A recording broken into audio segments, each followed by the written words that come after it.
It was a moonless night, the kind where the sea and sky blur into an endless void.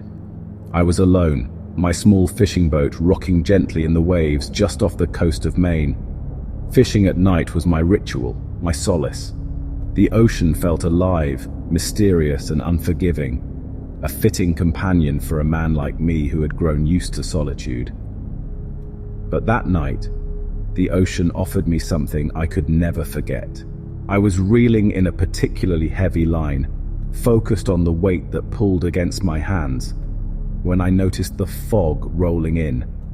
It came out of nowhere, thick and white, swallowing everything in its path. I couldn't even see the faint outline of the shore anymore, and then I saw it. At first, it was just a shadow in the mist, a trick of the light, I thought. But as the shadow grew larger, its shape became unmistakable. It was a ship, a schooner, old and weathered, its towering masts jutting into the sky like skeletal fingers. The sails were tattered, ghostly pale, and glowing faintly in the darkness. It didn't make sense. There was no wind strong enough to push it forward, no sound of creaking wood or splashing water. The ship glided silently across the waves, as if it were floating just above them. I froze, my breath catching in my throat. For a moment, I convinced myself it was a dream, or perhaps exhaustion playing tricks on me. But then the ship turned, ever so slightly, and I saw its name carved into the weathered wood of the bow, Mary Celeste. I had heard the stories, of course. Everyone in this part of Maine had. The Mary Celeste, the infamous ghost ship found abandoned in 1872, her crew vanished without a trace. She was said to haunt the waters, cursed to wander forever. I told myself it couldn't be real. Ships like that don't just reappear. But as I stared at the glowing schooner, I felt a chill creep up my spine. Something was wrong. Something was terribly, terribly wrong. The schooner drew closer, and I could make out more details. The way the wood looked damp and rotted, how the sails shimmered as though they were made of mist. And then I saw movement, shadowy figures on the deck. I squinted, trying to make out what I was seeing.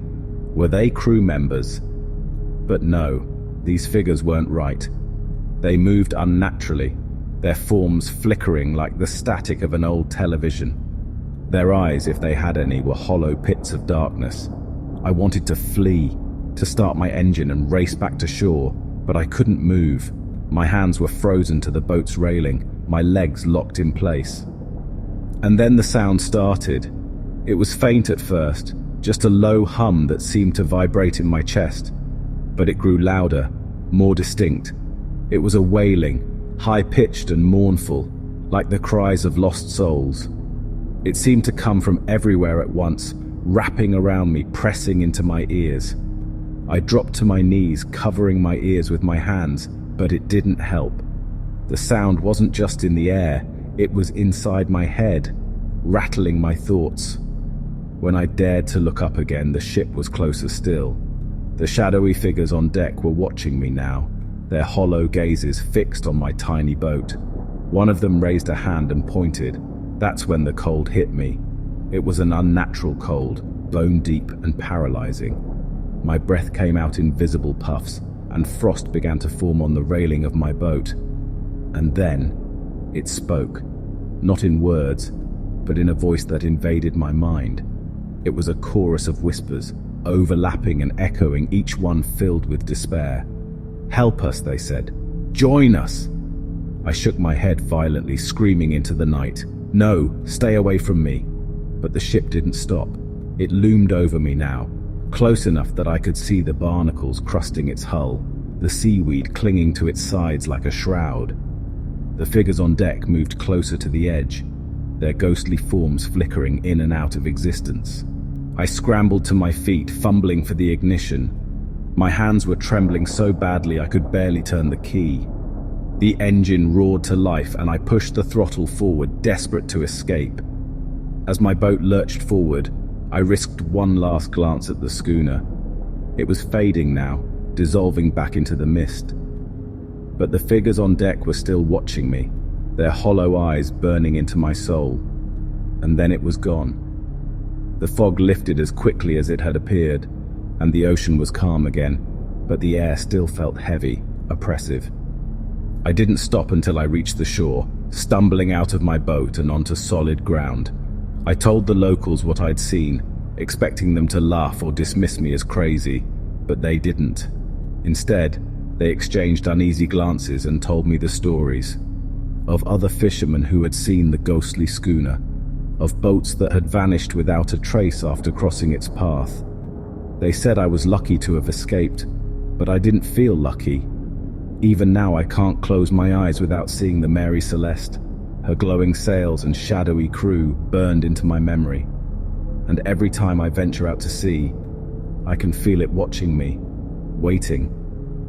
Some nights when the fog rolls in, I swear I hear the wailing again, and I know that one day it'll come back for me. It wasn't my first time night fishing, but it was the first time I felt truly afraid of the bayou. I had grown up in Louisiana, learned to fish before I could walk, and spent countless nights casting lines into those dark, still waters. The bayou was my sanctuary, my escape. But on that particular night, it became something else entirely, something I still can't explain. I arrived just after sunset, the sky ablaze with reds and oranges before slipping into darkness. The air was thick and humid, wrapping around me like a wet blanket. The old wooden dock creaked under my boots as I unloaded my gear. The bayou stretched out before me, black as ink, dotted with the occasional ripple from unseen creatures beneath the surface. Frogs croaked, crickets sang, and the gentle lapping of water against the dock was the only company I had. It was peaceful at first. I cast my line and leaned back in my folding chair, letting the weight of the week roll off my shoulders. The baited hook disappeared into the darkness, and I waited, watching the faint outline of cypress trees draped in Spanish moss. That's when I saw it, a shadow. It was faint at first, just a trick of the moonlight, I thought. It moved along the water's edge, gliding silently between the trees. I squinted, trying to make sense of it. Could have been a gator, maybe even a stray dog, but it didn't move like either. It was too upright, too human. I told myself it was nothing, and turned my attention back to the line. The dock creaked again, and I glanced over my shoulder. Nothing. The shadow had vanished. Minutes passed, then maybe an hour. I was beginning to think about packing up when I felt it, a heavy, oppressive sensation, like being watched. My skin prickled, and the hairs on my neck stood on end. I looked around, scanning the shoreline, but everything was still. Too still. The frogs had stopped croaking. The crickets had gone silent. Even the water seemed frozen, as if the bayou itself was holding its breath. I felt it again, that sensation of eyes boring into me. I turned my head slowly, and there it was, the shadow. It stood at the edge of the dock, motionless. Its shape was indistinct, a blur of blackness against the faint glow of the moon, but I knew it was looking at me. I couldn't see its eyes, if it even had any, but I felt its gaze, cold and heavy. My chest tightened, and I could barely breathe. I wanted to speak, to call out and break the suffocating silence, but no words came. My hands trembled as I reeled in my line, fumbling with the fishing pole. The shadow didn't move, didn't make a sound. It just stood there, waiting. Finally, I gathered my gear, forcing myself to ignore the pounding of my heart. "Just leave," I whispered to myself. "Don't look back." As I turned to walk down the dock, I heard it, a whisper, low and guttural, like the sound of water gurgling in a drain. "Stay. The water is hungry." I froze. My blood ran cold, and my legs felt like they'd turned to stone. Slowly, against every instinct screaming at me to run, I turned my head. The shadow was closer now, only a few feet away. It wasn't just a shadow anymore. It had form, a twisted, amorphous body that seemed to ripple and shimmer like the surface of water. Its edges bled into the darkness, and its presence was suffocating, filling the air with a damp, rotting stench. My knees buckled, and I stumbled back, nearly dropping my gear. I wanted to scream, to run, but my body wouldn't obey. The whisper came again, louder this time, echoing in my ears. "Stay, the water is hungry." A sudden splash broke the trance. Something massive moved beneath the dock, and the wood groaned as if under immense weight. The shadow shifted, its rippling form stretching toward me. Panic took over, and I turned and ran, my boots pounding against the dock. Behind me, the whisper turned into a roar, a deep guttural sound that made my ears ring. The dock shook violently, and I felt something brush against my ankle, wet, slimy, and cold. I didn't dare look down. I hit the shore and didn't stop running until I reached my truck. I threw my gear in the back, jumped in, and peeled out, not caring about the mud spraying up around my tires. The roar faded as I sped down the dirt road, but the feeling of that thing, that presence, stayed with me. I never went back to that dock. I never went night fishing again. Even now, years later, I can still hear its voice in my nightmares. Stay. The water is hungry. I don't know what it was, and I don't want to know. But if you're ever out on the bayou at night, and you feel like you're being watched, do yourself a favor. Leave. Because some things in the water aren't meant to be disturbed, and some hungers should never be fed. They warned me not to go. Dead Man's Lake, they called it, like a name whispered in the dark to scare children. But I didn't believe in ghost stories. I believed in fish, trophy-sized fish to be exact. And the rumors about the lake, the one so remote it doesn't even appear on most maps, said it was teeming with them. So one frigid December morning, I loaded my gear, fueled my truck, and made my way deep into the frozen wilderness of northern Canada. The lake was exactly as I'd imagined, vast, silent, and suffocatingly still. The ice stretched for miles, a glassy, unbroken expanse reflecting the pale grey of the sky. The air was so cold it felt sharp in my lungs, and though the snow-covered trees circled the lake like an impenetrable wall, I felt exposed, like something was watching me from just beyond the tree line. Still, I was determined. I trudged out onto the ice, my boots crunching against the frozen surface. I drilled a hole and set up my gear. It was just me, the wind, and the sound of the ice shifting beneath me, low groans and occasional cracks that echoed across the emptiness. About an hour in, I got my first bite. The pull was strong, almost unnaturally so, and I grinned as I fought with whatever monster fish had taken my line. But just as I was about to reel it in, something strange happened. I heard it. Tap, tap, tap. At first, I thought it was my imagination or maybe the ice settling, but then it came again. Steady, deliberate, like knuckles rapping against a door, except it was coming from beneath the ice. I froze, staring down into the dark hole I drilled. The water was black and bottomless, but the sound was unmistakable. It was coming closer. And then I saw it. A face, pale, bluish, and warped by the water. It pressed against the underside of the ice, staring up at me with wide, unblinking eyes. Its mouth opened, forming silent words I couldn't hear, but I didn't need to. The terror in its expression was enough. I scrambled back, nearly dropping my rod. The face disappeared, and for a moment the lake was still again. I told myself it was a trick of the light, maybe a reflection or a hallucination brought on by the cold. But then the tapping started again, louder, more insistent. Tap, tap, tap. I was shaking now, but not from the cold. My breath fogged in the air as I stared down into the hole.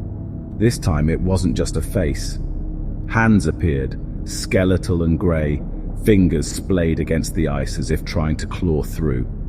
The tapping turned into pounding, and the ice beneath me groaned in protest. I ran. I left everything, my rod, my tackle box, even my coat, and sprinted back toward the shore. My boots slipped on the ice and I could hear it behind me, the tapping growing louder, faster, as if it was chasing me. When I finally reached the snow-covered bank, I collapsed, gasping for breath. The lake was silent again, the surface unbroken and still, but I could feel it, something watching me, waiting just beneath the ice. I didn't go back for my gear. I didn't even look back. I drove straight home, my hands shaking so badly I could barely grip the wheel. For weeks I tried to forget what I'd seen. I told myself it was the cold messing with my head, a trick of the light or exhaustion. But then I heard the stories. A man drowned there decades ago, they said, ice fishing just like me. He fell through the ice and they never found his body. Some say he still wanders the lake, looking for a way out, desperate to drag someone else down into the dark with him. I don't fish anymore. And on cold, quiet nights, when the wind is still, I swear I can hear it. The faint sound of tapping, like knuckles rapping against a door. But the worst part, sometimes I dream of the lake. And in my dreams, I'm the one beneath the ice.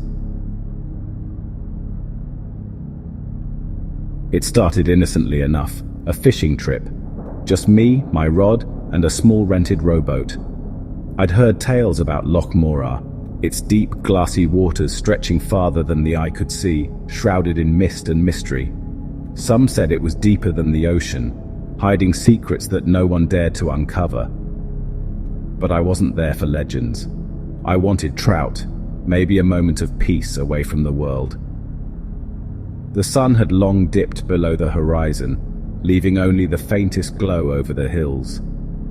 The loch was silent, save for the rhythmic creak of the oars as I paddled into the open water.